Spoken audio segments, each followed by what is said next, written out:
if there is a God, then that dude is an asshole, which I know is not a popular belief, but I do think he's an asshole because every story, Abraham, he went to Abraham in the middle of the night. There's only like 8 guys then, and God would just once in a while, he'd just bother one of them. So God went to Abraham's house. And he's like, Abraham, wake up, man. And Abraham's like, dude, what is up? What is up? And God goes, kill your son, dude, kill your son.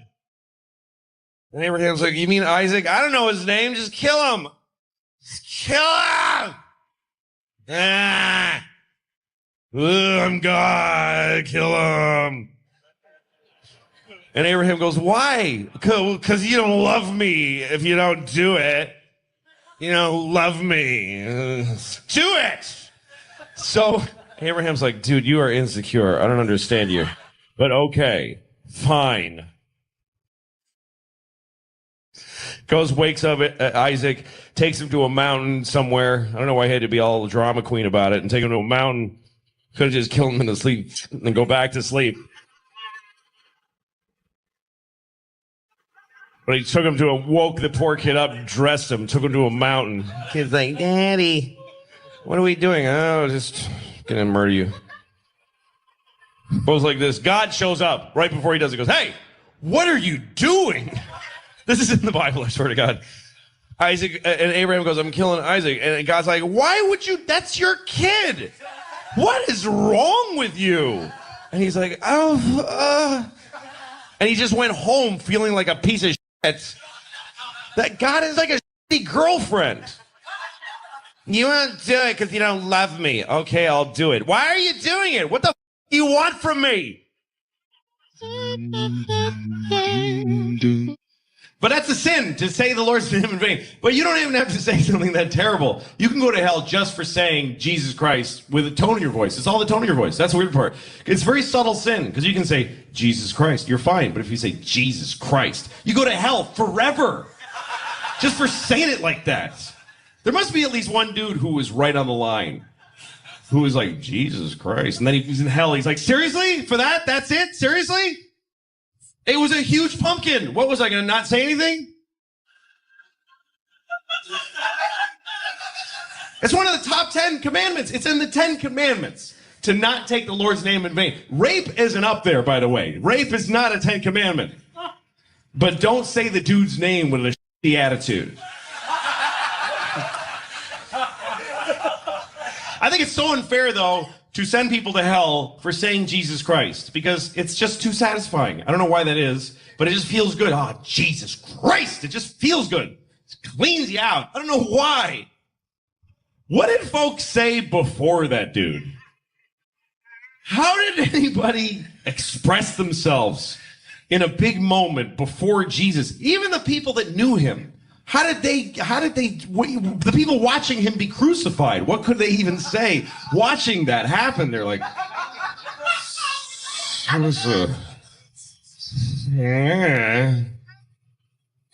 that is bananas. Hey, changing gears, what do you think of Obama having the beer sit down? We're going to all be talking about this tonight on TV. Yeah, I think that was kind of a mess that he got into by saying anything about a local thing. I mean, hey, that cop was so intelligent. I mean, that's what him over. It really did. If the cop hadn't said anything, it would have just gone away. But that cop just said, hey, and he even said, I support the president. I support the president. He goes, it's a local thing, and you shouldn't you don't know everything that happened.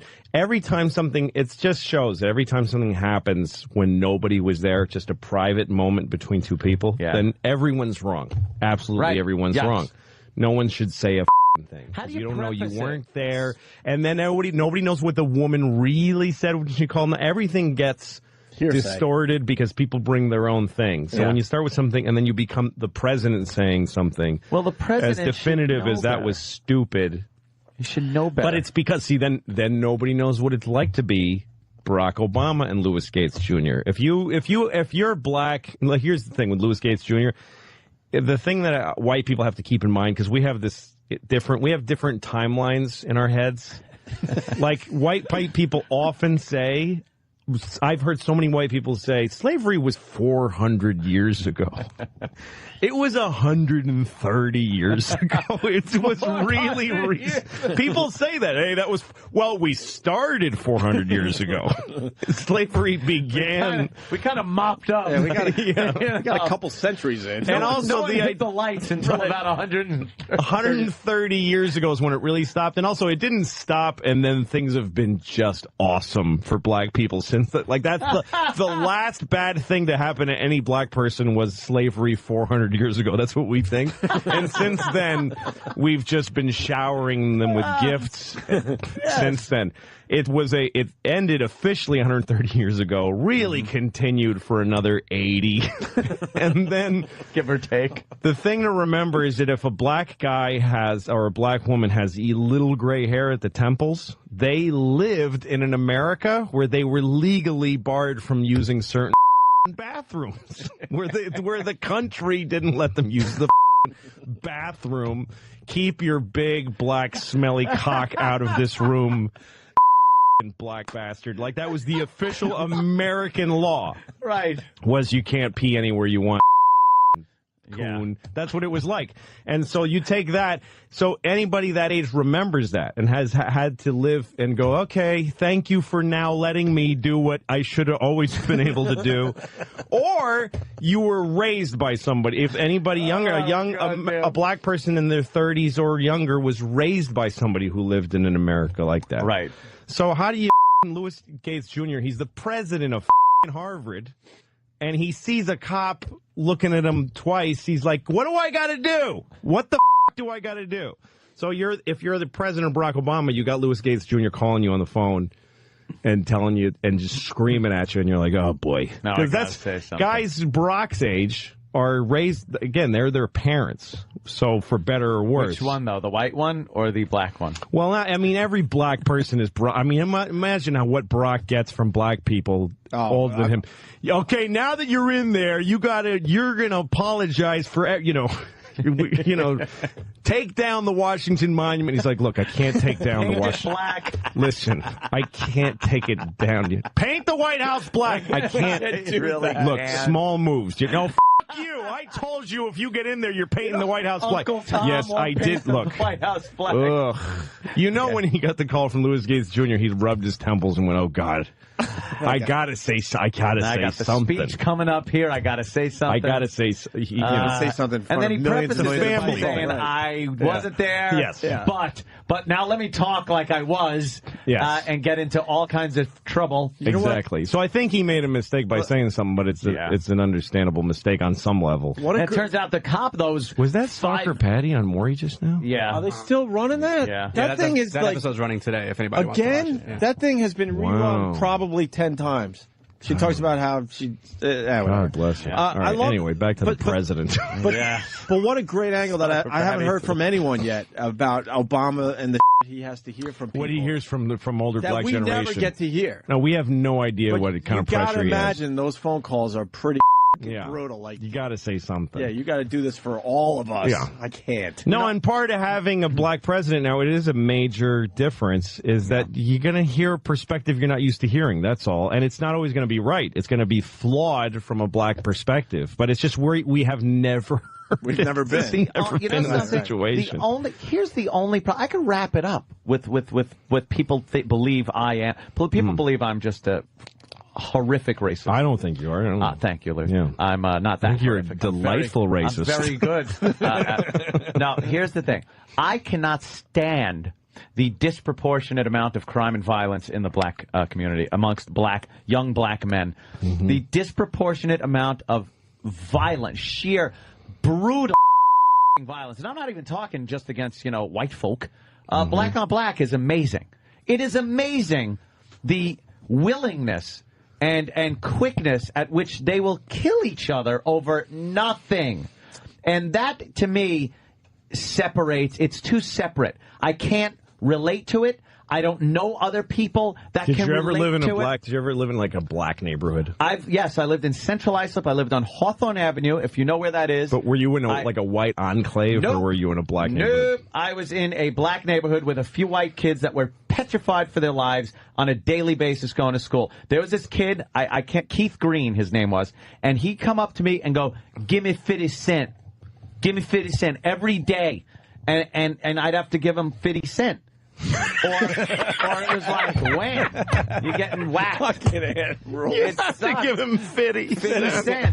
And I was it had to be 50. It literally wasn't 50. Right. It was 50. Yeah, and then Danny put the picture of 50 up. I think there's a 50. There's got to be a 50-cent piece at some point. 50 cent, give me 50 cents. And he'd look down at me like, give me 50 cents. Like, and I'd be petrified. Sure. I was so scared. That's all he wanted was 50 cents? Just 50 You're cents. like, I got $1. He's like, no, 50. though, dude. So 50 cents was... With inflation, that's, it was probably huge. $10. That was everything. That was lunch. That was, hanging out, candy after school.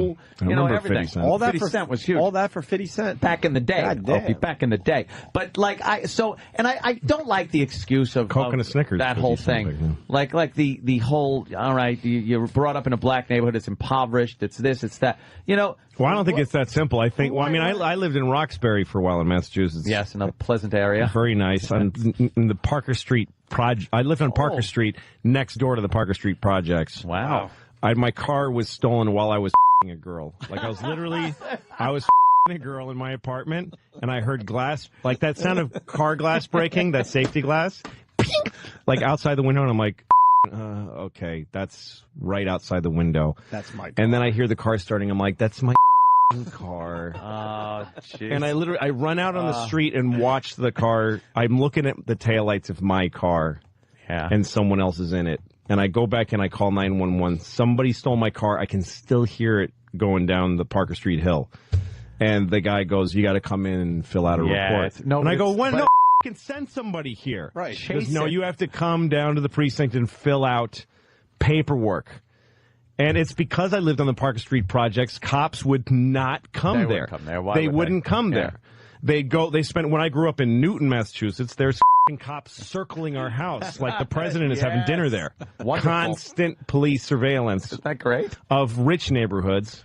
And Parker Street, my neighbors were lovely people who lived behind bars. Like Ross Perot said in one of the debates, these people they put themselves in prison in order to protect themselves because cops won't go to these places and the city won't clean the streets. Why? Because they don't give a shit about those people. Yeah, because it's not so much that they don't give a shit about those people. They fuck themselves by going in those neighborhoods. Cops put their lives and their careers. It's not the specific police. It's what resources are allocated to what places. And rich neighborhoods get more resources allocated to them than poor neighborhoods, and because that's where the tax bases are. The tax is also paying for that protection. Yes, it's really poor on poor violence, and black people have a poor look to them because a lot of them are poor and they have been historically. So it is a cycle, I think, though. I think it's a cycle. So there's nobody that can. If you neglect a neighborhood, everybody will. People rob and kill their neighbors. That's what people do.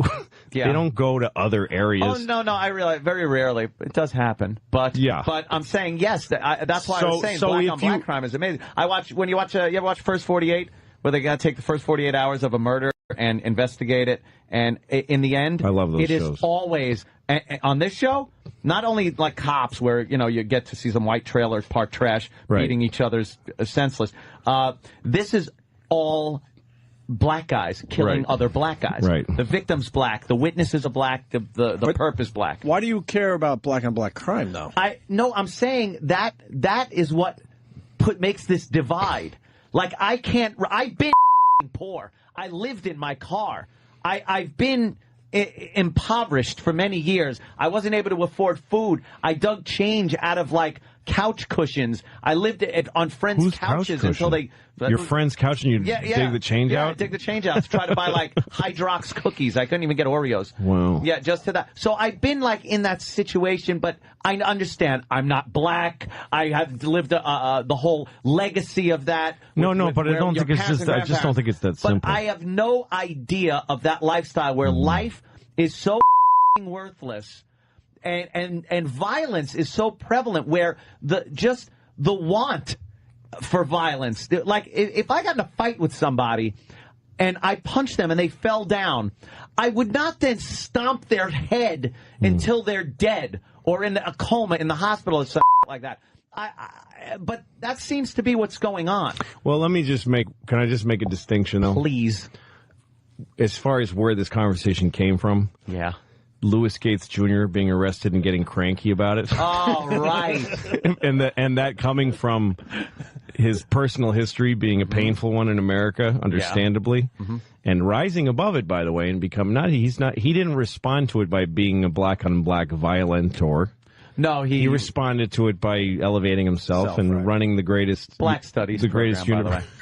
Which, by the way, is revisionist history a lot of times, and it's he's the president of Harvard. Ingrained, mistrust of white people, if not a genuine dislike of white people. Well, sure, again, that 50 Cent really, that really did. Yeah. See, and by the way, this is interesting because then here's this other one: is you're definitely colored, so to speak, by the fellow who asked you for 50 Cent. That was a fear that was put into you that you'll never forget. And I totally, I respect and understand that. Yeah. That's going to mean that you're going to see all these stories differently. When you see Barack Obama saying they acted stupidly, it just is a beeline in a synopsis firing path in your brain that goes right to that guy asking you for 50 Cent anytime, and that's deeply ingrained in you, and that's understandable. But 50 Cent was the last time I ever saw when Louis Gates Jr. sees a cop with his hand on the gun, on the butt of the gun, saying, "Sir, I need you to step away from your own house." He just remembers. He remembers whites only signs and all that stuff, and it drives him crazy. And so that's just everybody brings their own thing to it. I personally think that America's working remarkably well considering all that. It's considering all the wreckage of the history. It actually works pretty well. The fact that, look, the people in Iowa voted for Barack Obama. That means, whether or not he ends up being a great president, I think we're coming out on top of this. But it's complicated. It's a messy family. I disagree. My father came and stayed with me for a week. Well, 2 days. It felt like a week. It was 2 days. And my dad, I have such a up history with my dad. But I got through it. I got through these 2 days. I was like, hey, you know what?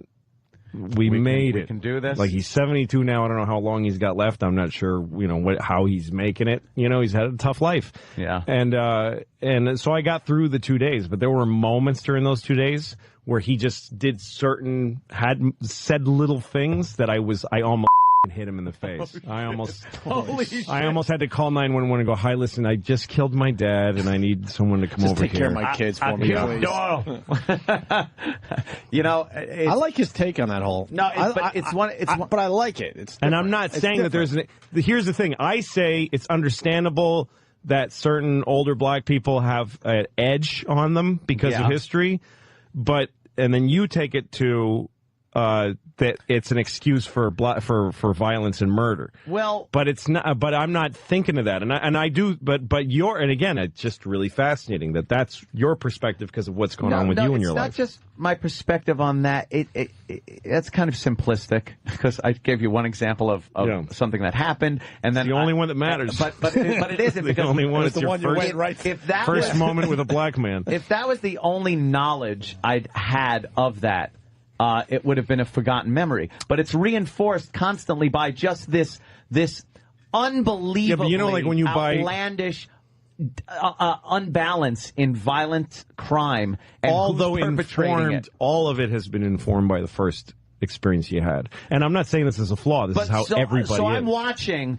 a black man pummeling an old white woman for her money on a video surveillance camera, and it's because of 50 Cent that I look at that. I should look at him like a gentleman? No, then of course, what the fuck of course not. What but does 50 Cent have to do with the way I interpret that? You started a collection that began with 50 Cent. But I'm not collecting. I'm being given this. Right. People are throwing this at me as I see from surveillance videos. You're being thrown a lot. You're being thrown. By the way, Louis Gates Jr., I think from what I know, and I was there, I'm just going to keep adding to the mess. You were there. I'm just going to keep adding to the fucking mess. I was there. I am Louis Gates Jr. I knew it. And when I saw that cop, no, he acted wrongly. No matter what. Look, I got pulled over by a cop recently, and I was with my kids. This cop was a okay. And he was a young man. That's the thing. That's the other thing that's like everything in your life adds to what's happening in your moment. The cop in this story was a young man. When you get older and you get pulled over by a 22-year-old who likes having a gun, it just bothers you. It just bothers you as a person. See, it shouldn't. No, it shouldn't. No, it shouldn't. Is absolutely right. It bothers all of us, though. When I got pulled over by this cop recently, I had my kids in the car, and he doesn't. I know he doesn't have kids, and I don't think there's certain people where they have a kid radar, like they just have a sense of there's kids here. Yeah. That changes how you act, and some people are like, no, they don't. And then later they'll have kids and look back and go, oh, geez, She have identification on her? Yeah, exactly. He comes up to my car, two cops. I passed a guy. A guy was drifting into the left turn lane close to an intersection. You don't have to make it sound good for me, Louis. So I assume that he's going to make a left, so I move to the right of him, pass him on the right, and then he changes his mind and goes into a gas station. Oh, on the right. Mm-hmm. So I get pulled over by two state troopers, like they needed two cars, and they come to each side, and they both have their hands. There's the hand on the gun thing is important, but some guys do it, civilly, and these guys look hostile, and my kids look daytime scared. Or nighttime? Daytime. Okay. Middle of the day. 9 in the morning. Could they see you? Yeah, I'm very white. I'm driving an Infinity, and it doesn't have spinning rims. There's no loud music. Kids are scared. I'm a balding white man. Yeah. Excuse me. And my kids are like, but Daddy, you're white. So the cop comes over and he goes, you know what you did. And I go, well, I'm not sure, honestly. You passed somebody on the right. And I go, oh, well, I thought he was going, like he did that. He had his blinker on. And I go, you know what, sir? I didn't see the blinker, but I assume you're probably right. I probably just had exercised some bad judgment. Like, I'm just trying to get to the ticket. Right, get to the point. What's with that inspection sticker? How come the hole isn't punched? I don't know. What? I went to a gas station and got yeah, you're supposed to have the hole punched. I go, was I supposed to punch it in my actual... And he goes, he reaches in and rips he goes, this is coming with me, and rips my inspection sticker off. Are you shitting me? Which is putting me now in, like, I got to drive around without a sticker till I get one. That guy's a He's being an right. But I still recognize that my role is respect the law, get the paperwork from him. Yes, sir. Get the paperwork. And it looks like you got a headlight out, boy. Yeah, exactly. Well, I guess I shouldn't have had that headlight out, officer. I'm collecting information. I'm getting my paperwork. I'm going to go to court and I'm going to fight it, and I won't pay for these tickets. Yeah, absolutely. But I'm driving around. Meanwhile, I got to worry about getting pulled over all the time because nobody has inspection stations upstate because the economy is yeah. And you go to a gas station and go, we don't do inspections anymore. Ripped it off. What a prick. Didn't wait for me to explain anything to him or whatever. Just that's just a cock. But still, my role is to act respectful to police, and I'm sure that. So I think that Louis Gates acted. It's wrong to just start yelling. You just don't get to do that. Even if you are in your own house, even if you're being arrested for doing nothing, even if you're being totally. No, he was right. It's not fair. But but I understand it. That's all. I understand. I empathize with. He was being extremely belligerent to an officer who was, from what they say, and from certain radio transmissions, that was being as polite as possible to this gentleman, answering a call to a burglary in progress. He gets there. And then he's accused of being a racist, and then the professor starts talking about his mama and like that. Yeah, but here's the other thing, too, though. It's like there's so many parts of this that are like part of the... This is such a... I think these kinds of things are always good. I think this is a positive thing because it's a conversation the whole country has, and talking about this kind of thing. See, this is what I was pure positive. I think it's all good. I was going to say this before. I don't think it is because I think it shows just how close to the surface all this is bubbling. Of course and how it it's is. just this fine veneer of spackle. Yeah, but talking is that is better over, than... But it can't hurt to talk about it. Talking is better than bubbling, and I think that it's important for people to know what it's like to be a guy like Louis Gates and what it's like to be like this cop and go into the morass of racism every time you answer any kind of a call. Must be very frustrating. But I always also think about American entitled, rich, white, gun-owning Americans who just this castle and house is Castle? yes. What, you're explaining. Wow, you are completely Yes, describing your my house life. is your castle. That's right. Anyone walks in, steps on the lawn, you can shoot them in the mouth. Exactly. Kablamo! So in that context, a guy coming into your house and saying anything untoward, you're like, fuck you race faggot cop. Get your mother in the ass, you little faggot racist. Get off my property. I'm the president of Harvard, you little Irish South Boston prick. Go shove it in your mother's cunt. I don't care if you brought that basketball player back to life. You. I'm Louis Gates. I'm calling Barack right now. He's on my speed dial, you mother. I get it. I get that. Yeah? I think if you were black, that's what you would say to a cop if he came on your property. Or you just shoot him. No, I would be very cordial. I would be the pull myself up by my bootstraps kind of a guy. And, that's what he was. He's like, I pulled myself up by my bootstraps, and I still get arrested for having a jammed door. It's from Louis Gates' Jr.'s point of view. It's a complete outrage. I get it. Whoa. What's up? Your parents would send you to a retarded kids camp. Yeah. Were they associated with the camp? No. What was their rationale for doing that? Well, they didn't decide to do that. It was a mistake. Oh, it was a mistake. It was because They didn't realize you were smart? No, they didn't know the camp was retarded. Oh, I see. It wasn't How that long they thought did I it was take them retarded. to find out? Well, this camp, I think my teacher actually recommended it, so maybe the teacher thought I was retarded. I don't know. I actually went back and looked into it. Like, I called a counselor who I really liked, and I asked him what happened. And right. Because I just showed up there, and I looked around, and I'm like, I guess I'm retarded, from looking around. I guess I'm going to be drooling. Are you talking about how they kids with Down syndrome? And, there were a lot of kids. Wow. Well, kids also that had cerebral palsy, kids in wheelchairs. Some kids just had emotional problems. Like, some kids were just Maybe you had an emotional problem. Well, I think I'm 38. Somebody would have told me by now what. Could it have not been being polite all these years? If you're smart about it, though, in a way, couldn't you be king of the camp? Right. Weren't you like a Superman in a sense? Here you weren't retarded. I know when I went to camp, I couldn't play softball. I was not good at anything. Yeah, you must have been the most popular and the biggest star of the camp. Not really. At a retarded camp, you were not the most popular. I was kind of a faggot at a retarded camp. Really? Yeah. Why is that? Because you stuck out? Sorry, George. I don't mean That's that. the N-word to George. Louis. We've been over that. I shook a finger at him. Yeah. Do you have a retarded girlfriend?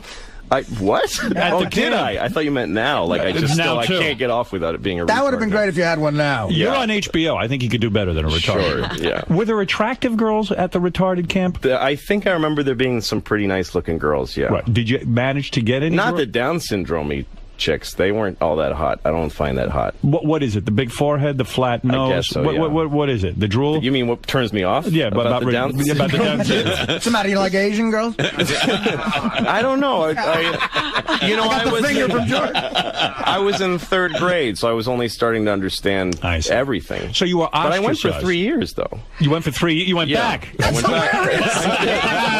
That's a problem. You tell your parents that most of the kids at the camp are a little slow, and they send you back. Well, the weird thing about it is my dad sent me because he thought I was a little soft, like I wasn't tough. So he thought he sent me to camp, because camp is where, you get the beat out of you, people pee on you, and you jerk off on a cracker, and all those things that are supposed to make you a man. All the fun stuff. Yeah, eventually you end up in Abu Ghraib doing it to other people. Like, that's supposed to make you an American male. Did you ever ask? Did anyone ask you while you were there? Did the counselor say, you shouldn't be here? Well, I remember this one counselor was always sort of took me aside and hung out with me, and I called him though recently because I wanted to find out, did this happen to me? Right.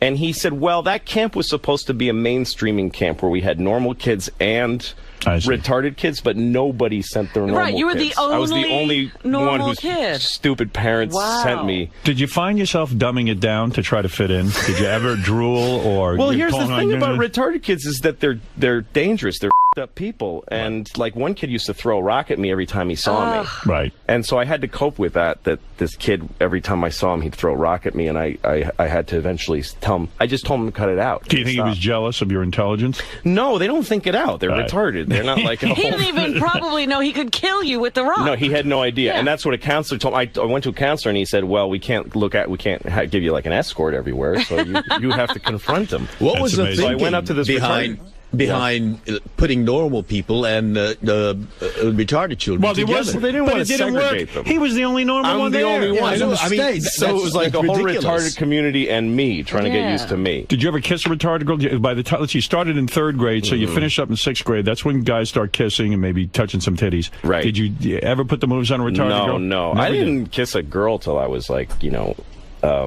till I was a freshman in high school or something like that. Sounds like the George Takei story. No, I didn't I just had bad luck with girls. I was horny constantly. I wanted to f all of them. I'm reading so many. I would have had sex with a retarded girl back then easily. You're not kidding, because I was reading about you with the prostitutes. You had quite a background. When I was hookers. younger, I used to go see the hookers sometimes. Yeah. You had an odd childhood. Why did you go see hookers? I don't know, Robin. I was horny. He was horny and he couldn't get regular chicks. And I couldn't get regular chicks. That's how bad it was. I don't understand that question. If you give them $20, they'll blow you. Why would you take advantage of that? That's why we go see hookers. Yeah, but I mean, you don't make a habit of it. I mean, Sure you do. It wasn't like a habit, I guess, but I just gave it 20 to a guy for a Screech t-shirt. Yeah. We got blown. We got fucked. That's not usually my problem. These days, my problem is very simple. It's trying to find a place in my house where I can masturbate without somebody bothering me. And that's really difficult.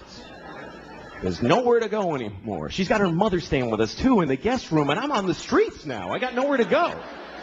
Like, now I know when I see a guy in the West Side Highway jerking off in plain daylight, that's not a homeless guy. That's a married man right there. He's got nowhere to go. You go ahead and look, man. I got nothing. What else am I going to do? It's not fair, man. I'm 37 and I own my home. I should be able to just stand in the living room. How you doing, honey? Good morning. But I can't. I gotta hide. I'm down in the cellar by the boiler like a troll down there. Just fucking miserable shit. That's what it's like. Masturbation doesn't bring much joy to guys. Women seem to like masturbating. They put flower petals on the pillow. They're like, me, or whatever, you know.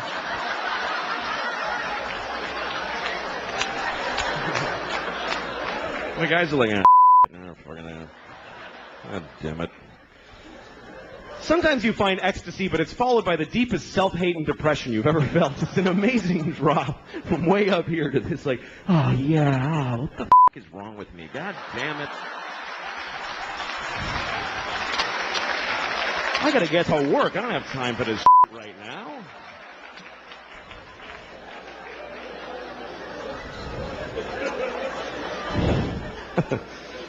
But then you get married, now you gotta hide.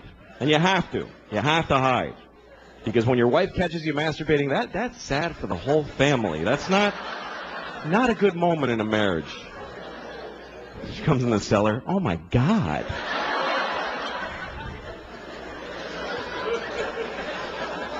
And then she always wants to know about it. She always asks me stuff. My wife's like, well, do you think about me when you're doing that?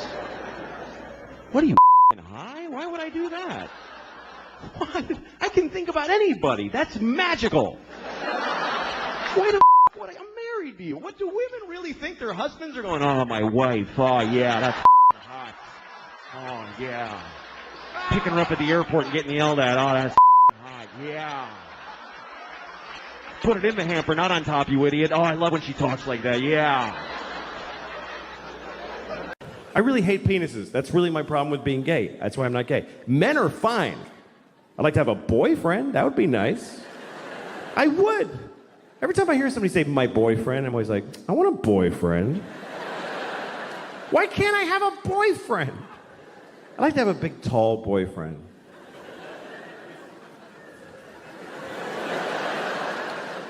That's my boyfriend. I'm mad at my boyfriend. I get to wear his jacket. It's all big on me. I'm like, it's my boyfriend's jacket. I feel safe. I know I would like it. I would like to have a big dude in my life. Comes up behind me like this. I'm like, hi. Like, I know that would be nice.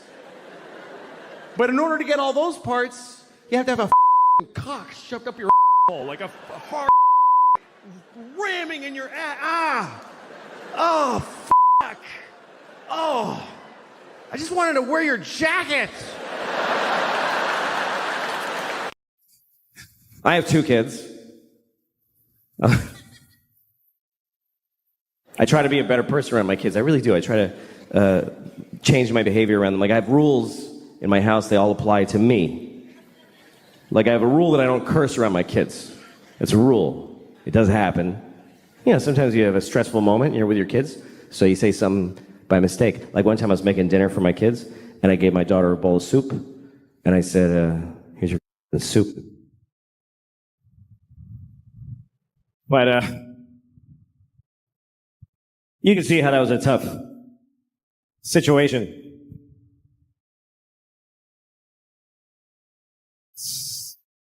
You're supposed to teach your kids right from wrong. I don't know, it's confusing, you know? Some people raise their kids religiously, and that kind of covers it. They kind of go, all this, do that. I'm not raising my kids religiously, because I don't feel like it. Just get up on a Sunday, that. Let your souls rot, kids. I don't care, I'm not getting... Daddy, who's Jesus? None of your business. Go back to bed.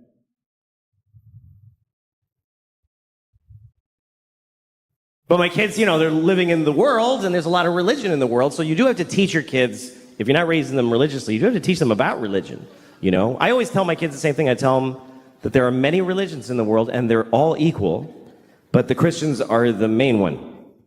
That's what I tell them. The Christians won. They're the winners. So act accordingly. Congratulate Christians when you meet them, because they won the world. And it's true. It's true. We love to tell ourselves, like, every religion is exactly... No, they're not. The Christians won everything a long time ago. If you don't believe me, let me ask you a question. What year is it? I mean, come on. What year is it according to the entire human race? And why? What year is it? Anybody, sir, just yell out the year. Thank you. 2016. No, it's 20. That's right. It's 2017. What is that? That's a number. It's not just any number. It must be a very important number, because we're counting to it in unison as a species. For thousands of years, we've been going 1, 2, 3. Come on, everybody. 4. And now, come on, Africa. 5, 6. What is this number? We're counting the days since what? Since there was ever people, or since the sun did a something? Not at all. It's been 2017 years since what? Anybody, yell it out. Yes, Christ! Christ! That's right. It's been 2017 years since Christ Jesus. We are counting the days since Jesus together. Which makes sense if you're Christian, but what the fuck are the rest of us doing? Jesus was here. Jesus was here. Jesus was here. Everybody, scientists, historians, Jesus. Jesus. Jesus plus 2. Jesus plus 3. Jesus plus 4. Jesus plus 2017 years, 4 months, and 3 days is when your license expires.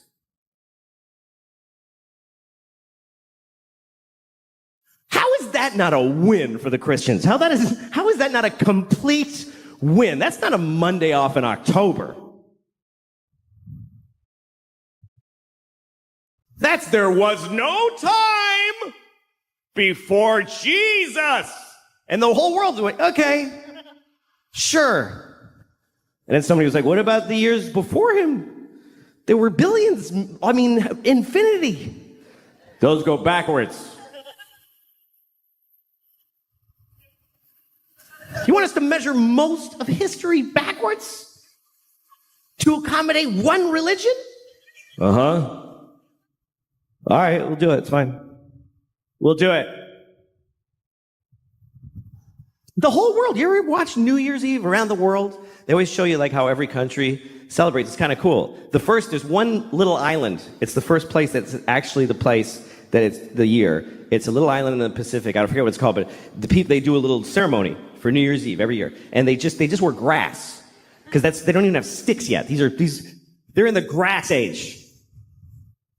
They have no clocks, but they do a dance. 2017.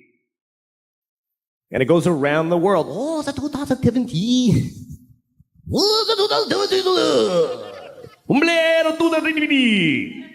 Death to all Christians in 2017.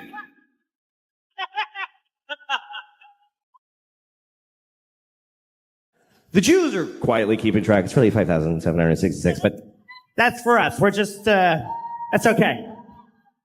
We're just keeping track for when you snap out of it. It's all right. I'll write yours on my check. I don't want a problem. What about Chinese New Year? Yeah, what about Chinese New Year? All right. Next time you're doing your taxes, just write monkey where the year goes.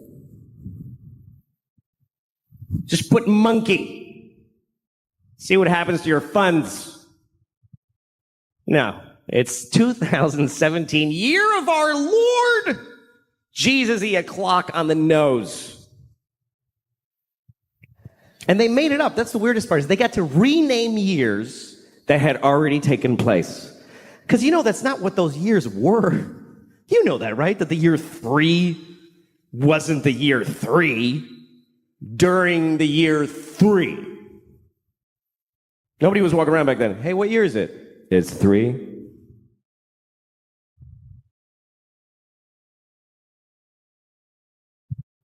Yeah, but I'm 28. How can I be 28? There's only been 3. Oh, well, see, you were born in BC 24, and there's a 0. Remember it went backwards? Oh, that was stressful. I hated those years. What was that like? What year is it? 10. What year is it now? 9. It's gonna happen!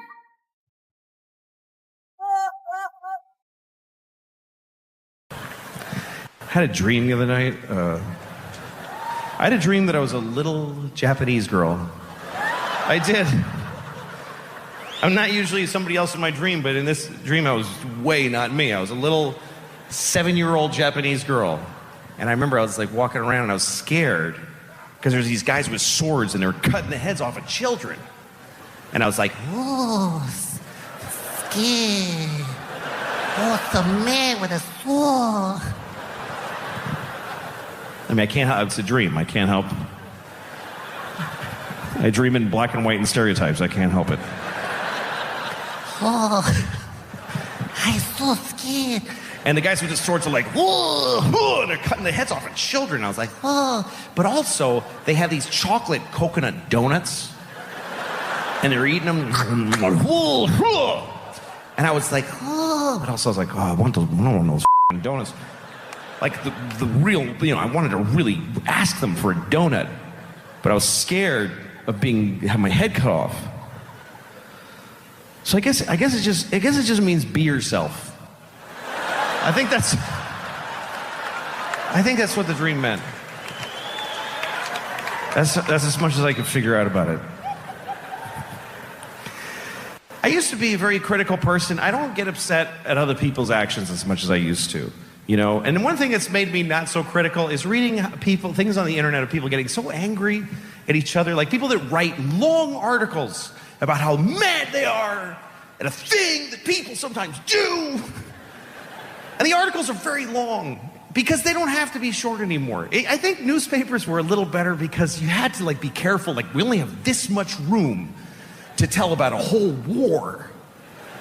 So you have to be really artful about it. And then anybody who wants the job to write that much has to be really good. But the internet is forever. So you just come in and you go, I want to write a story about how trees are annoying. Totally, just do it. I don't care. Just write 7 years about it. And the headline to the articles are always something it's a whole sentence. It's not like why trees or something provocative. It's like, I don't like trees that much, and I don't know how you feel about it, but I'm just sort of sick of them. So that's what this article is about. And I have to pee. Hold on a second. I'll be right back. Okay, I peed. Hi, everybody. Here's the article. But anyway, I was reading this one about a guy who was really upset about people taking pictures of their food at restaurants. And it was one of those where he's like, can we stop with the taking pictures of your food? If I get another Instagram of a appetizer, it's ruining America. I'm like, let her take a picture of her food. Let her do it. She's eating alone. She's by herself. I eat alone all the time. And I'm always eating next to people. If you're eating alone, you're always eating next to people that are together. And by the way, if you're ever with somebody at dinner and there's a person sitting alone right here, they're with you. They are in your conversation. They're just looking straight ahead at what? At nothing. You really think they're just they just, every word you say, they're just gathering it. So anyway, I was at a restaurant and I was listening to these two young women that were talking. And they were about 20 years old, maybe NYU students. And one is telling the other about the guy she's dating. And she's telling her all the unsatisfactory things about the guy. She's like, I don't know, sometimes I text him, and he doesn't text back right away. And then when he does, it didn't have anything to do with what I wrote. I'm like, why do you even write me? And then I went to see him, and he was just being weird. And then he wrote me, I'm sorry I'm being weird. It's weird right now. And I was like, I didn't even say anything. Why are you even saying anything? It just sounds like when he writes to me that he doesn't really think about what I would want to hear. It just seems like it's just always just... So I'm listening to this because I'm interested in what her friend's going to say. I want to know what kind of friend she has. So after a while, her friend says to her, well, he's just a piece of shit. He's a piece of shit. And the thing is that you're amazing. You're amazing, and he just can't handle it. And I thought, this is not a good friend. Because give your friend something useful. Maybe you're a bummer sometimes. Maybe you bummed him out because you're a boring bummer. Is that possible? Let her consider that. It doesn't help a person to walk around thinking, I'm amazing. And anybody who doesn't text me back right away just can't handle how amazing I am. There's some other NYU kid walking around telling his friends, I'm dating this girl and I can't handle how amazing she is. It's too much. I try to text her back, but I'm I can't, she's too amazing. I just can't handle it. I wish she was less amazing. How is she amazing, by the way? She's 20. You can't be amazing yet. If you're 20, unless you have some missing limbs, you're not amazing. What is she, Nelson Mandela already? She's a f***ing kid. You're amazing the way you take those classes.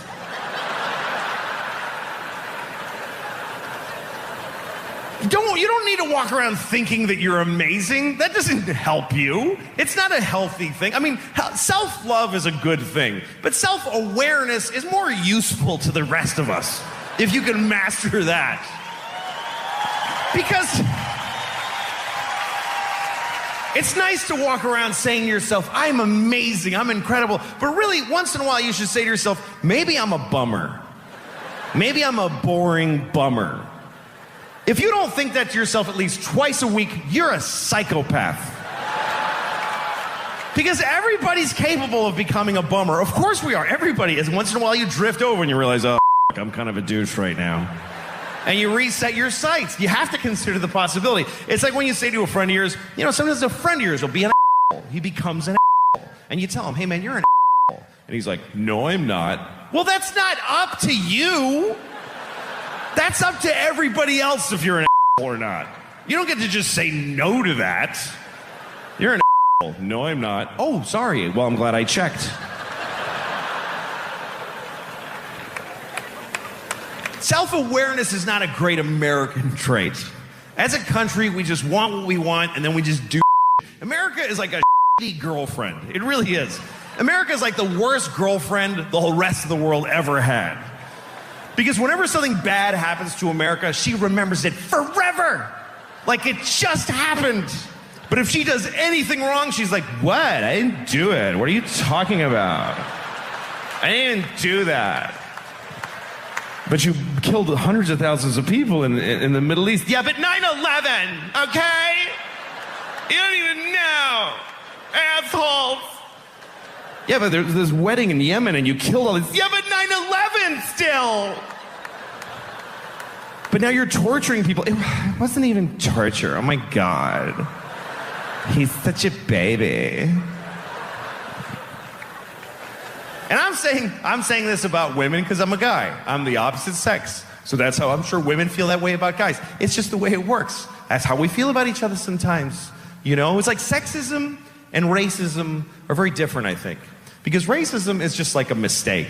Racism has no basis in anything. It's just a weird mistake we made it somewhere along the line. And I'm sure we'll get rid of it at some point. But sexism ain't going anywhere. Because as wrong as sexism is, it's down deep and it's wired in with lust and love. And when we get mad at you, we get mad at all you. Just, oh, women! Women! Women! Women! Oh, women! Women! Oh, women! And you're like, men! Men! Men! Men! Men! Men! Men! Man!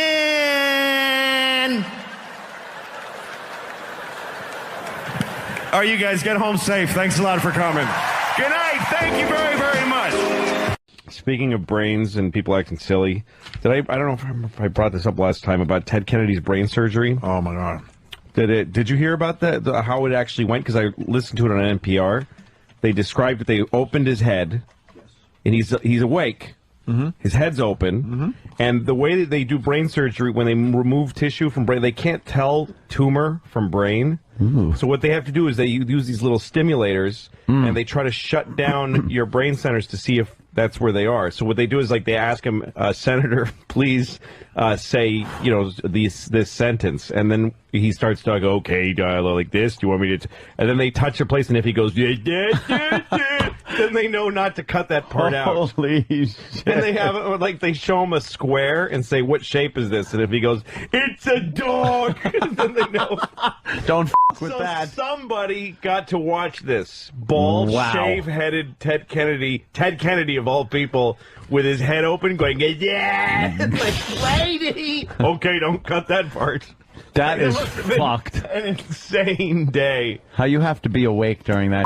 Yeah, but also, how as a surgeon do you keep a steady hand and not just laugh? Yeah, at Ted Kennedy. Okay, and I happen to be serious. Oh, that's clearly the speech center. We must cut that out. As Ted Kennedy, how do you fucking function when you hear? And you know that sawing your fucking skull open. Yeah. Oh, yeah. Is that my? Okay, I'll try to. You're going to feel a little pressure. They just take a circular saw to your head. And then when you're talking, and you smell the burning. Yes, oh, of course. Like you're getting a root canal or something. Yes.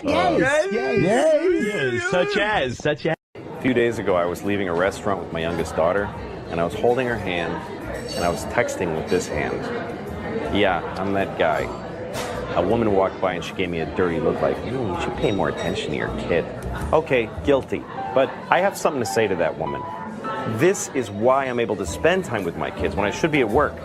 It was noon on a Thursday, okay? I had a crazy amount of work to do. But my kid graduated from preschool that day, and I wanted to take her to lunch. It was a great lunch. We sat at the same side of the table the way she likes. We shared a chicken cutlet. I ate some of her chicken cutlet. We looked at her drawings. She told me many stories about the chinchilla in the classroom. And so now I'm texting and you walk by, bad father. What do you know? Okay, I'm being defensive. I'm sorry. I shouldn't have been texting. You know, when my kids were younger, I used to avoid them. I used to sit on the toilet till my legs fell asleep. You want to know why your father spends so long on the toilet? Because he's not sure he wants to be a father. I felt like being a dad was taking away everything I wanted to be. And I was right. But so what? What's so great about our lives? What the hell is an adult without kids? What's the point? So I got off the toilet. I flushed down my personal dreams. And I decided, I'm going to be a dad. I'm not going to be mom's assistant. That's depressing. Don't do that if you're a dad. Just wait for her to write you a list and walk around the store staring at it and call her from the cereal aisle to make sure she got the right thing. Be a man. Make your own list. Fathers have skills that they never use at home. You run a landscaping business and you can't dress and feed a 4-year-old. Take it on. Spend time with your kids and have your own ideas about what they need. Get into it. It won't take away your manhood. It'll give it to you. I did that. I spent more time with my kids. I took it on. I found out that I'm a pretty bad father. I make a lot of mistakes. I don't know what I'm doing. But my kids love me. Go figure. I'm watching TV and Tasha's making me laugh, so I wrote a tweet saying, your show makes me laugh. And then I put it down, and then like 2 days later I come home and I read these like bloggers and like Hollywood Reporter, Louis C.K. defends Daniel Tosh amid rape joke controversy. I had no idea. He got in trouble for making some jokes about rape, and I didn't know about it. And so I'm a defender of rape. That's what everybody says now. And I've read all this stuff like, shame on you, Louis C.K., and I'll never watch your show. You're a rape apologist. I've been called a rape apologist because I said hi to a guy. Because I said, hey, nice show to a guy who everybody was mad at. So you really got, you know the lesson here. Never go to Vermont. No, it's dangerous. It's dangerously... It's a dangerous place. But here's the thing. This is like a fight between comedians and feminists, which are natural enemies. The biggest, easily... Because, stereotypically speaking, feminists can't take a joke. And stereotypically speaking, and comedians... See? And comedians... And on the other side, I'm going to have a chopper for you to send you back to Vermont right after the show. On the other side, comedians can't take criticism. Comedians are big pussies. Yeah. And they can't, so to one side you say, if you don't like the jokes, stay out of the comedy clubs. To the other side you say, if you don't like the criticism, stop Googling yourself every 10 seconds. Just nobody's making you read it. It's positive. To me, all dialogue is positive. Now, a lot of people don't feel that way. For me, any joke about anything bad is great. That's how I feel. Right. Any joke about rape, Holocaust, the Mets, whatever. Yeah, any joke about something bad is a positive thing. Have now crossed the line, mister.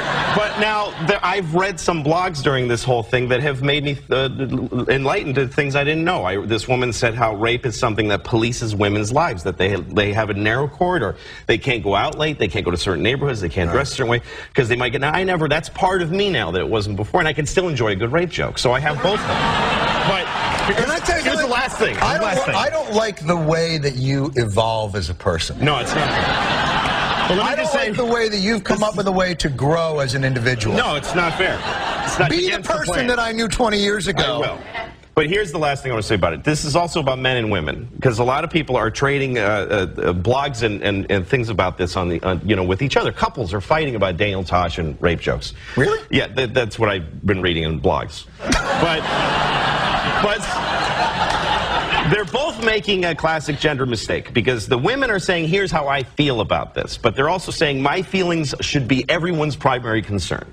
Now, the men are making this mistake. They're saying your feelings don't matter, your feelings are wrong, and your feelings are stupid. If you've ever lived with a woman, you can't step in worse than that, than to tell a woman that her feelings don't matter. So to the men I say, listen to what the women are saying about this. To the women I say, now that we heard you, shut the up for a minute. And let's let's all get back together and kill the Jews. That's all I have to say about it.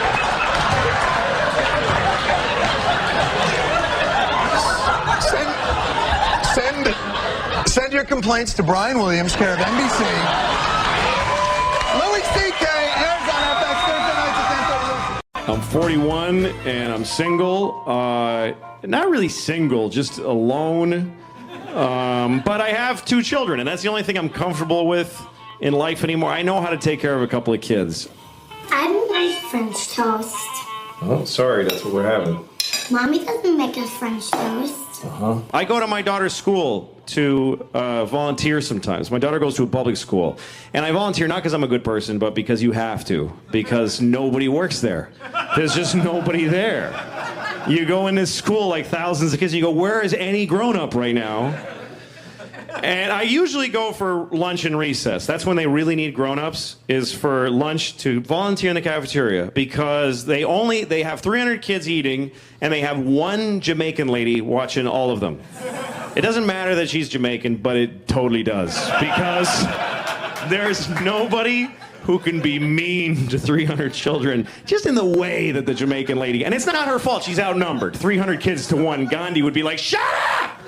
So my job as a volunteer is to stand there, usually near my daughter, so I can be with her, and then kids raise their hand, and you need to go and help them. Now, usually they need help opening a milk, because they can't open their milks. They can't do it, because it's 2009, and we still put milk in this little paper box. Put it in a bottle. I don't know why we're doing it. It's torture. We put it in this envelope that was invented by some Dutch in 1773. And they can't do it. They can't open it. It's too subtle an idea, a design for a 7-year-old to peel back the paper and then gather it forward into a spout shape. And the glue is vicious, so they have to pick at the corner and try to get it. And they end up drinking out of this finger filth disease spout. So they can't do it, so they raise their hand, and I do it for them. I'm not better at it. I deal with the stress better than they do. I don't cry like a little because I can't open my milk. I'm a man. Where do you want to go? What? You want to go somewhere. Where do you want to go? What is this, a cab? We're at the Bronx Botanical Gardens. We're going to the Bronx Botanical Gardens. Okay, how do you get there? What? How do we get